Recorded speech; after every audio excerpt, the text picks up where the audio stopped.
प्रयागराज में एक कल्पवास मतलब महीने भर का वास यहाँ होता है। कहते हैं एक एक दिन को यहाँ पर कल्पवास कहते हैं। एक दिन कोई रुका मतलब एक कल्प।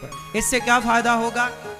कहते हैं इस प्रयाग में माघ के माह में जो यहाँ पर कल्पवास करता है, तो जितना कल्पवास वो यहाँ करता है उतने कल्पों तक वह भगवान के बैकुंठ में रहता है आनंद से।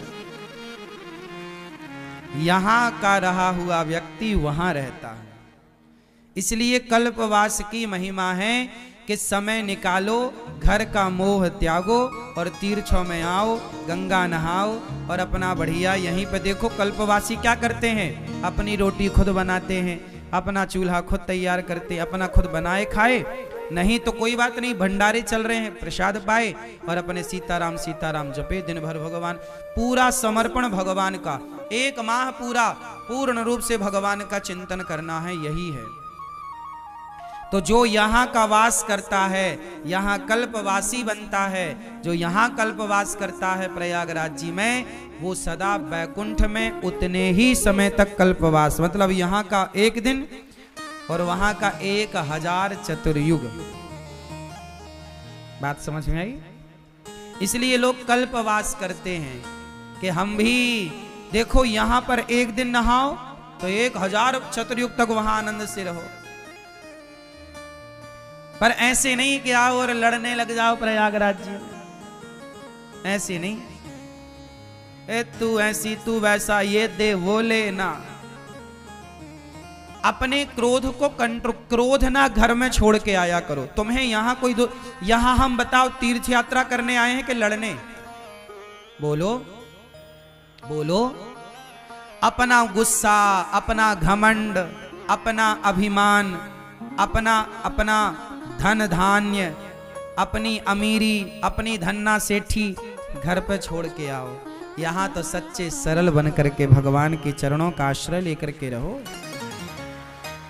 यहाँ क्या लड़ना किसी से, क्या जगह लड़ना झगड़ना, ये तो तुम घर पे करते ही थे, गुस्सा घर पे करते ही थे, यहां तो ना करो। गुस्सा करना चाहिए? गुस्सा तो कहीं भी नहीं करना चाहिए। थोड़ी सहन शक्ति होनी भी चाहिए, हाँ या ना? धाम में आए हैं, काय का लड़ना, काय का झगड़ना, गुस्सा काय का? चल भैया तू हमें गाली दे रहा, चल दे दे, चल तू खुश हो जा। तू हमें धक्के मार रहा, मार ले, चल तू खुश हो जा, चल ठीक है। क्या क्या जवाब दें और क्या क्या लड़ें और किस किस से लड़ें?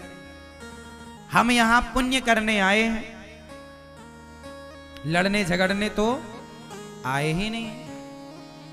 लेकिन आजकल के लोगों को ना समझ में नहीं आता कि तीर्थ क्या है, पुण्य क्या है, धाम क्या है, कुछ समझ में नहीं आता। लोग यहाँ आकर भी ना लड़ाई करने लग जाते हैं, झगड़ा करने लग जाते हैं। लोग यहाँ आकर भी गाली गलौच करने लग जाते हैं, किसी का नुकसान कर देते हैं।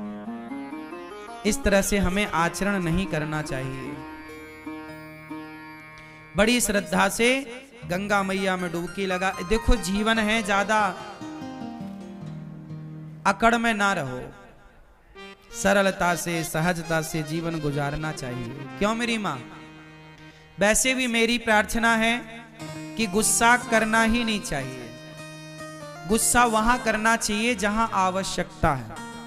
बच्चे पढ़ नहीं रहे हैं, थोड़ा गुस्सा करके डांट दो, पढ़ें, है ना? तो थोड़ा बच्चों पे गुस्सा करो ताकि वो पढ़ें, थोड़ा बच्चों पे गुस्सा करो ताकि वो मोबाइल ना चलाएं, सही चलें। तो गुस्सा वहां करो जहां गुस्सा व्यवस्था के लिए काम आए। गुस्सा एक व्यवस्था है, क्रोध एक व्यवस्था है। क्रोध अव्यवस्था नहीं है, लेकिन लोगों ने अज्ञानवश व्यवस्था को ही अव्यवस्था मान लिया और बना दिया। क्रोध क्या है? एक व्यवस्था है। काम क्या है? एक व्यवस्था है। काम वासना बुरी नहीं है।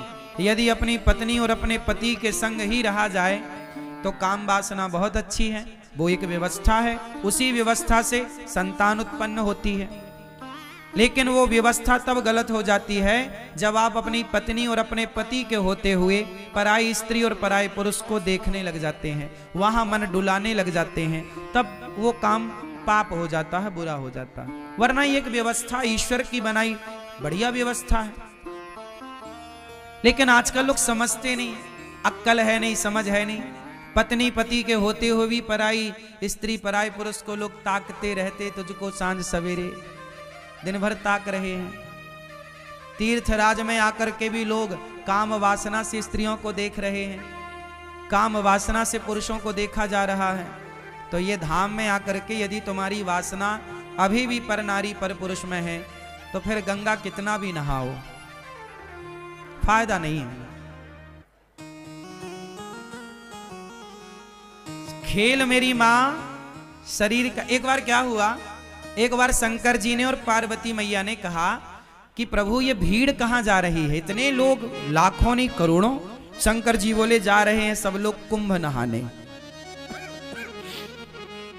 तो पार्वती मैया बोली अरे ये तो सब बड़े पुण्यात्मा हैं। शंकर जी बोले नहीं, ये जा जरूर रहे हैं, लेकिन ये देखने और दिखाने जा रहे हैं। चलो देख आवे कितना बड़ा मेला भरा है, और दिखाने के जी हम भी गए थे, तुम तो गए नहीं। तो ये देखने और दिखाने जा रहे हैं। पार्वती जी बोली नहीं, ये तो सब भक्त हैं और बड़ी श्रद्धा से जा रहे हैं, प्रभु इन सबको दर्शन दो, जितने भी कुंभ नहा रहे हैं सब पर कृपा करो, सब अच्छे लोग हैं। शंकर जी बोले चलो पार्वती जी आप कह रही हो तो हम चेक कर लेते हैं कि इनमें से कितने लोग कुंभ नहाने आए हैं, कितने लोग पवित्र विचारों से आए हैं, चेक करते हैं। तो जहां से सारे लोग आ रहे थे तो उसी रास्ते पर शंकर और पार्वती एक बुढ़ा बुढ़ी बन करके शंकर जी एक गड्ढे में गिर गए। गड्ढा था गंदा शहर का, वहां पे मलमूत्र इकट्ठा होता था, तो वो गड्ढे में गिर गए। अब गड्ढे में गिरे हैं और गंदगी लगी है शरीर पर। माता पार्वती बूढ़ी सी बन गई, ओ जो गुजरते जाएं, ओ बहन, ओ मैया, ओ भैया हमारे पति गिर गए हैं, थोड़ा बचा लो, हमारे पति की मदद करो, हमारे पति की मदद करो, देखो उन्हें बड़ा कष्ट है, बड़ी भूख लगी है और वो ठंडे में सिकुड़ रहे हैं और वो कष्ट पा रहे हैं, गड्ढे में हमसे निकल नहीं रहे हैं, आप जरा मदद करो। तो लोग बोले अरे हमारे गंगा नहाने का टाइम हो रहा है, हम गंगा नहाने जा रहे हैं। हाँ, ये सब क्या गंदगी मचा रखी तुमने। शंकर जी पार्वती जी से बोले देख लो ये गंगा नहा रहे हैं, किसी की मदद कर नहीं रहे हैं और गंगा नहा रहे हैं। पार्वती जी बोली प्रभु कोई तो आएगा। हाँ हाँ कोई आएगा, सबसे कहो। अब पार्वती जी सबसे कह रही हैं भैया हमारे पति जरा कष्ट में हैं, जरा गिर गए हैं, जरा उठाओ, जरा इनकी दवाई कराओ, जरा इनका ख्याल रख लो, हमसे भी चला नहीं जा रहा है। सारे लोग बोले हम तो गंगा नहाने आए हैं, गंगा नहाएंगे, कहाँ तुम फंसा रहे हो, चलो। एक नौजवान लड़का आया, पार्वती मैया बोली भैया हमारे पति को जरा निकालो, गिर गए हैं। बोला हाँ हाँ चलो निकालते। वो आया शंकर जी की मदद करने। शंकर जी की जब मदद करने आया तो शंकर जी बोले भैया यदि तुम हमें निकालने के लिए इस गड्ढे में आओगे तो हम तो निकल जाएंगे, पर तुम फंस जाओगे।